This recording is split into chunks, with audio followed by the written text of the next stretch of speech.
Bonjour, bienvenue dans la série sur les échecs.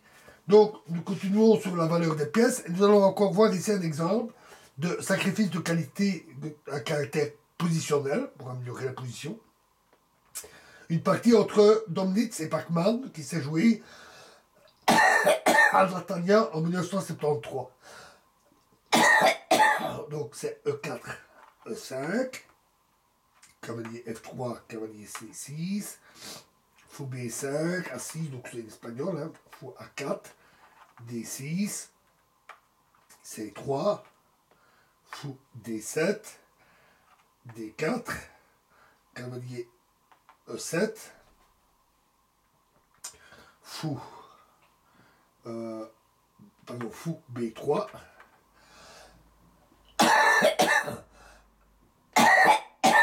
H6,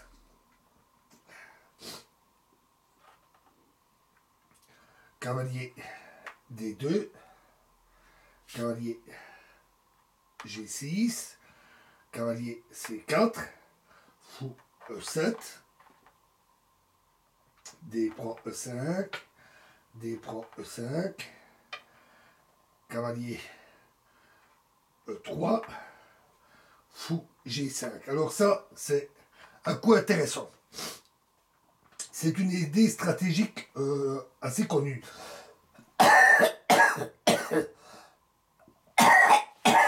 Les noirs veulent échanger leur fou passif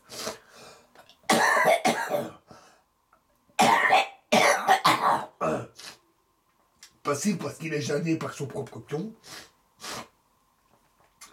Et correct maintenant serait cavalier prend G5, H prend G5, G3 très bon coup, et cavalier CE7 également très bon coup, avec un jeu sensiblement équilibré.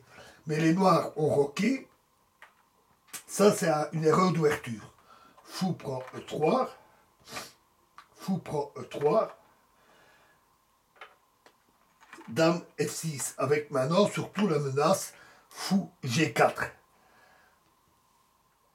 qui serait assez désagréable. Donc cavalier D2, cavalier F4, fou prend F4, et E prend F4. Un très bon coup ici. Les noirs maintenant s'assurent l'important point d'appui E5 pour leur pièce. Donc maintenant les noirs menacent aussi le grand roc, et puis G5 avec une forte attaque. Donc dame H5 qui est cette fois-ci un très bon coup de défense. Roc, cavalier F3, tour à E8.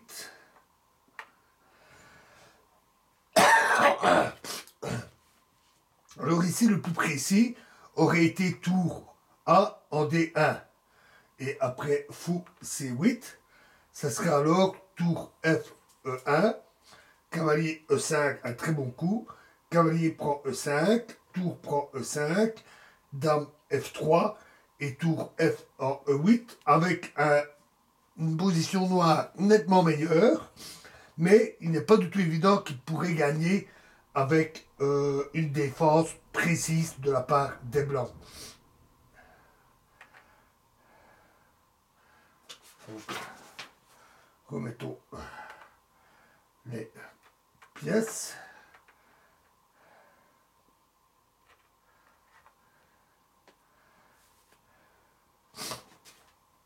Dans la partie, ils ont joué tour F1 qui est moins précis, et alors tour E5. Alors, ici, cavalier E5 était tout à fait possible. Mais le coup ici, tour E5, est beaucoup plus prometteur. En E5, après l'échange, le cavalier sera beaucoup plus actif que la tour. Et après ce sacrifice de qualité, il n'y a pas beaucoup de variantes forcées. La décision des Noirs a surtout été prise sur base d'un jugement de la position. Dans un cas pareil, on parle parfois de sacrifice positionnel.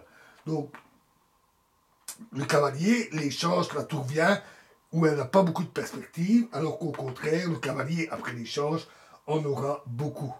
Cavalier prend E5, cavalier prend E5.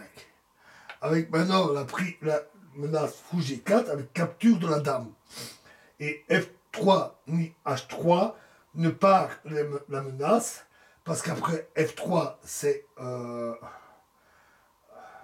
roi H7, un très bon coup, et les blancs perdent du matériel à cause de la menace G6.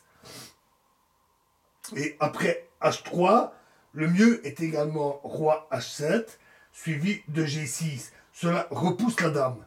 Et les noirs poursuivraient leur attaque par F3, suivi et H3 constitue alors une sérieuse faiblesse dans la position du roc.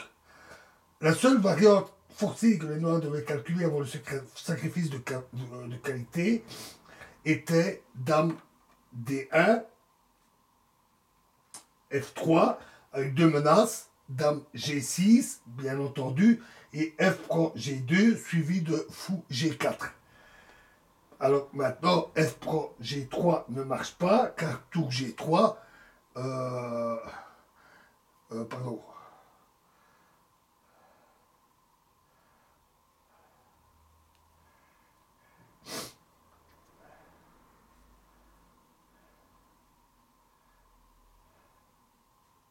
Donc tour E3, et maintenant, F prend G3 ne marche pas à cause de tour G3. Donc après F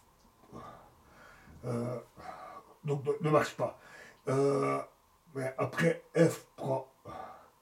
Mais alors, les noirs peuvent jouer dame G6 et après tour prend F3. Si G3, alors c'est dame H5 et après H4, ce serait G5 pour pulvériser le roc des noirs. Donc tour prend F3, fou G4, tour G3. Évidemment, si roi H1, c'est dame H5, donc tour G3, fou prend D1, tour prend G6, fou prend B3, tour G3 et fou E6 assure alors une finale nettement avantageuse pour les noirs. Deux pièces légères sont presque toujours plus fortes qu'un tour, une tour et un pion. Donc, comme nous l'avions déjà dit. Donc, remettons les forces en place.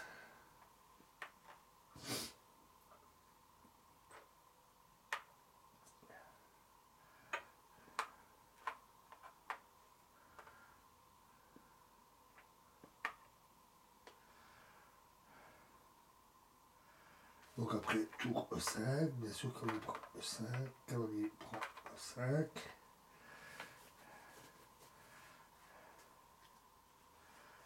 Donc ici, les noirs, ou alors les blancs vont alors jouer fou D1 qui est un très bon coup.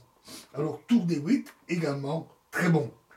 Et ainsi, le combat se poursuit sans tentative immédiate d'attaque et de la part des noirs. Sur le plan positionnel, la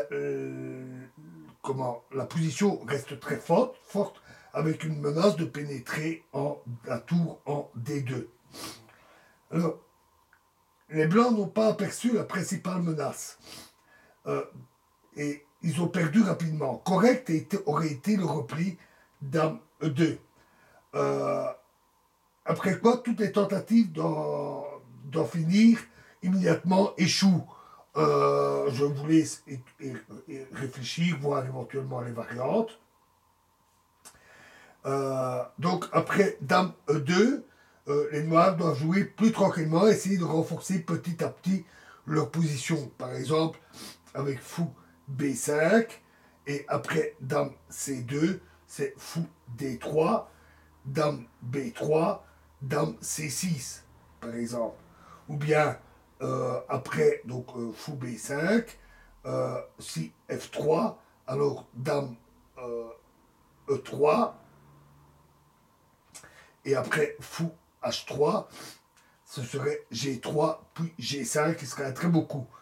Dans les deux cas, avec un jeu assez difficile pour les blancs. Mais les blancs n'ont pas vu la menace. Ils ont joué fou E2. Alors à ce moment-là, roi H7, et qui menace à nouveau G6 avec gain de la dame. Et la seule parade est fou D1. Mais cela autorise, grâce au gain de temps, fou E6, et après dame E2, retraite obligatoire, F3, et après dame E3, F3, pardon, et après dame E3, c'est alors tour D3. Donc G4, F3, G5, dame F4, fou F1, et là tour H8, un très très bon coup. Un coup tout à fait discret, mais extrêmement destructeur. Maintenant, les blancs sont complètement sans défense contre la menace G6, et après dame prend H6 échec, roi G8. Et alors les blancs ont abandonné, car leur dame est complètement perdue. Voilà, et prochain exemple dans la prochaine vidéo. Je vous remercie.